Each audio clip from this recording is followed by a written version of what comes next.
Hello. Kumusta mga kapwa kong OFW sa Hong Kong, all around OFW, sa mga kapwa kong babae, good day. Kumusta? So ngayon ay may i-share pala ako sa inyo. Hindi kasi ako active kasi sa YouTube kasi alam mo maiba yung pakiramdam ko. So may i-share ako sa inyo about sa medical ko kasi na-subject medical ako dito sa private medical dito sa Hong Kong.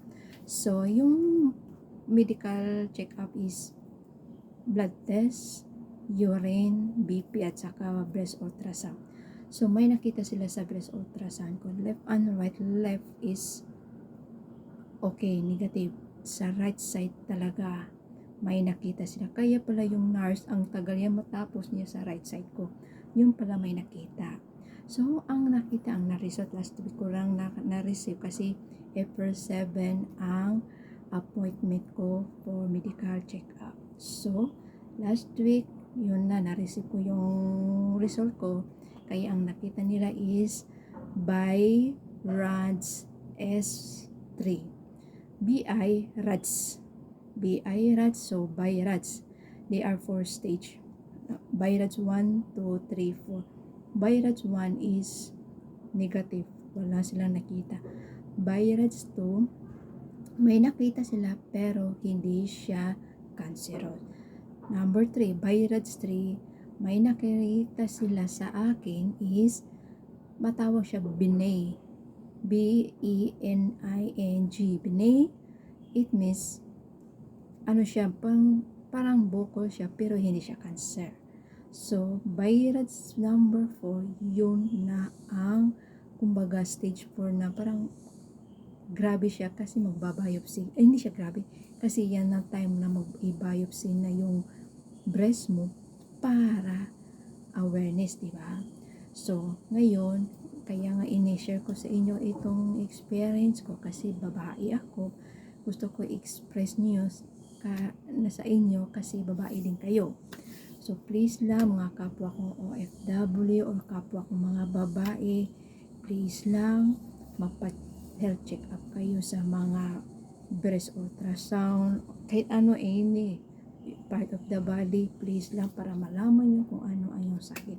Kasi ito lang ang nakita ko sa sakit ko. Kasi kung pa-pap smear ako, hindi ako pwede sa pap smear kasi virgin pa ako. Sabi na dalawa ng private clinic kung pinunta si Dr. Hong sa Shungshawan, hindi ako pwede mag-pap smear kasi virgin. Ang pap smear is for experience in virgin, like have boyfriend, husband, or any as long as they're already contact. So it means you need to check up your inner part para malaman kung ano, para awareness, okay? So, sa Sika naman nga clinic, dyan ako napa-medical, may pap smear sila.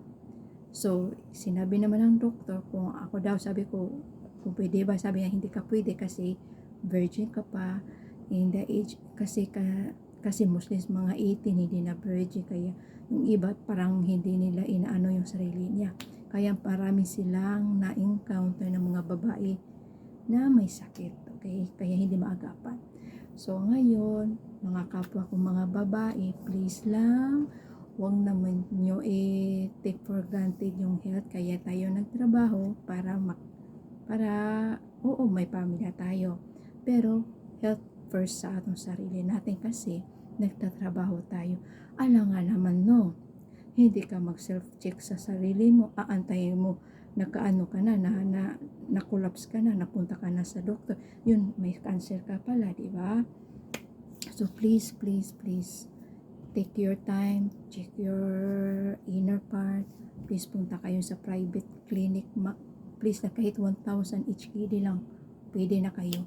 Huwag niyo antayin magpunta kayo sa public, huwag niyo antay kayo sa mga libre kasi ang free day Monday to Friday, mag-appointment kayo.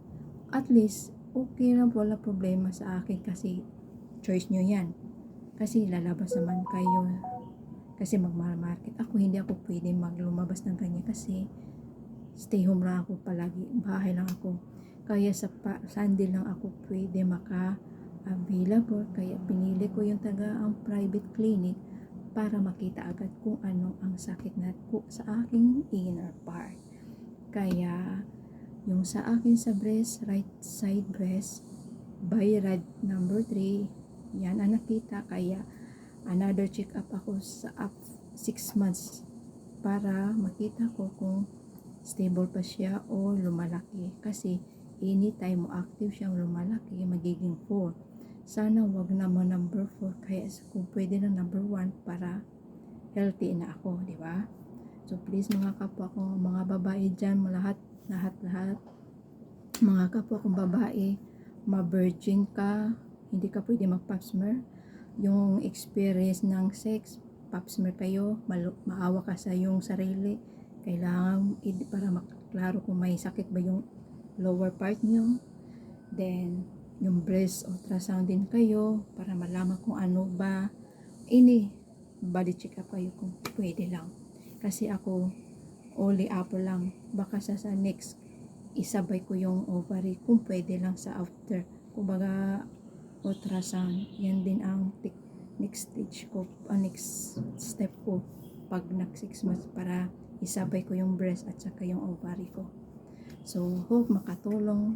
Is that your idea? This is my experience. I-share ko sa inyo. Kasi babae ako, babae kayo, para alam nyo rin. Pero, nasa inyo rin decision kung ano, okay? Kasi, iba-iba tayo eh. Mahirap ang babae magkasakit. Kasi mostly dito sa Hong Kong, ang daming magkasakit. Kasi hindi nila alam. Yun pala, may cancer na, may stage na. Kasi hindi naman sila nagpa-medical check-up. Kasi nag-aantay sila sa mga amo private. Ay, libre, kaya ayaw ko ganun. Kaya nag-self-check ako sa sarili ko. Kasi nagtrabaho tayo para may pera tayo para sa sarili tayo. Kaya health is important. Kaya please lang kayo mag-decide, is your decision.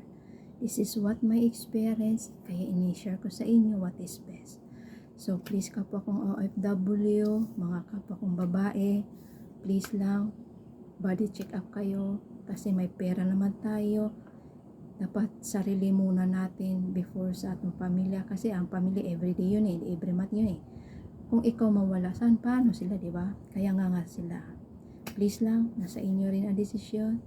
For me, this is what I'm experienced. Ito ang nakita sa aking breast ultrasound, BI-RAD 3.